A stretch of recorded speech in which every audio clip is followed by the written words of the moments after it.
பல்லாயிரக்கணக்கான தோழர்கள் கோட்டு சூட்டோடு இன்றைக்கு மிடுக்கு நடை போட்டு வருகிறார்கள் என்று சொன்னால் அது விடுதலை சிறுத்தைகளின் எழுச்சியின் விளைவு. என்ன தோழர்கள் எல்லாம் கேட்டாங்க, ஏன் நீங்க ஒரு ஆள் கோட்டு சூட்டு போட்டு வந்தா போதாதா, ஏன் எல்லாரையும் போட சொல்லுங்க?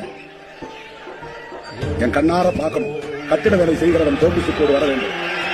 ஆடு மாடு வைக்கிற தம்பிகள் கோட்டு சூட்டு போட்டுக் கொண்டு நடக்க வேண்டும். ஆட்டோ ஓட்டுகிற தம்பி கோட்டு சூட்டு போட்டு நடக்க வேண்டும். அவனுக்கு காட்சி சட்டை தான் கதி என்று எண்ணக்கூடாது. கந்தல் துணிதான் கதி என்று கிடக்கக்கூடாது. காந்தி துணி இல்லாமலேயே இருந்தார், வெறும் உடம்போடு இருந்தார். அது அவருக்கு மரியாதை.